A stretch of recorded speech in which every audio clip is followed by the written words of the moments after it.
سلامونه. امید لرم چې تاسو ټول به روغ او جوړ یاست او ژوند مو ښه روان وي. د یو نوې ویډیو د یو نوې موضوع سره بیا ستاسو خدمت کې حاضر یم. ملګرو، دلته اکثرا ملګرو د کاخت سجوغ دپاره دوماندونه کړي دي. دې کې ډېر ملګري دا ګیله لري چې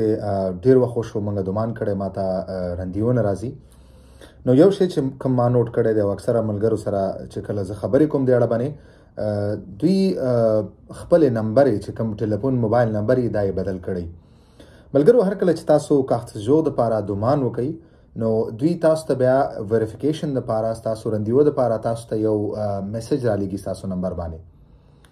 نو که کوم ملګري خپل نمبر څه وخت بعد بدلوي، اوس دا معلوم نه دی چې هغه پرفکچور والا کله تاسو دغه میسج رالیږي.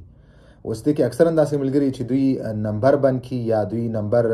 بدل کی، نو د دوی نمبر چې هر کله بدل شي هغه که چیرې میسج رالیږي تاسو ته میسج نه راځي. همداسې بعض ملګري پاتې شي او دوی منتظر اوسیږي، ځکه هغه خو تاسو ته میسج رالیږلی، هلته خو هغوی په دا فکر باندې چې دوی ته موږ میسج لیږلی دی او دوی رندیو دپاره رانغله، او دغه کس چې کوم دی هغه په دې فکر باندې چې تر دا ده ماته رندیو نه ده راغلی. نو تاسو کوشش وکئ چې خپل نمبر کم ټلیفون نمبر دی هغه تاسو په دغه وخت کې هر کله چې تاسو د رندیو دپاره دومان کوئ، کاخت سجوغ یا تدخل واج دپاره، تاسو خپل نمبر مه بدلوئ، ځکه چې هغه که تاسو ته ایمیل راولیږي چې ستاسو رندیو په دې تاریخ باندې ده یا ستاسو کاخت سجوغ یا تدخل واج چې کوم دی هغه اماده دی په دغه تاریخ، ستاسو راشئ په دې تاریخ اخیستلی شئ. نو دغه دوه صورته کې چې چیرې ستاسو نمبر بند یا تاسو نمبر بند کړئ نو تاسو ته معلومات نه کیږي او دغسې تاسو منتظر پاتې کیږئ او دغسې دغه وخت ډېر اوړي تر څو تاسو بیا ورنشئ یا بیا معلومات ونه کوئ یا بیا دومان ونه کوئ. نو تر هغې پورې تاسو همداسې په دې منتظر باندې پاتې کیږئ او ستاسو وخت ضایع کیږي. نو دغه خبره غوښتل مې دغه ویډیو طریق نه تاسو دا خبره وکړم چې تاسو کوشش وکئ هر کله چې تاسو کاخت سجوغ دپاره یا تدخل واج دپاره تاسو دومان کوئ یا منتظر ورته اوسیږئ چې ستاسو هغه راشي دغه دوه اسناد، نو تاسو کوشش وکئ په دغه وخت کې خپل موبایل نمبر کوم چې ستاسو موبایل نمبر دی سیم کارډ هغه مه بدلوئ او مې بندوئ، ځکه کیدای شي چې کوم وخت کې دا تاسو بدل کئ یا بند کئ نو تاسو ته په دغه وخت کې ستاسو رندیو راشي یا تاسو ته میسج راشي دوی طرف نه او هغه تاسو مس کئ،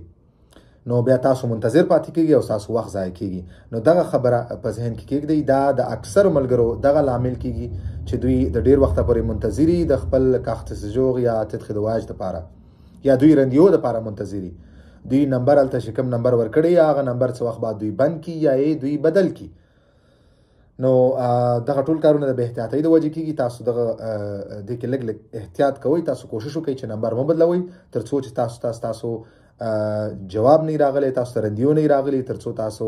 کاخت سجوغ یا تدخل واج نه اخیستی تر هغې پورې خپل نمبر مه بدلوئ. او په ادرس باندې هم ما ځان ته جدا یو ویډیو جوړه کړې وه چې تاسو په دغه دوران کې ادرس هم مه بدلوئ،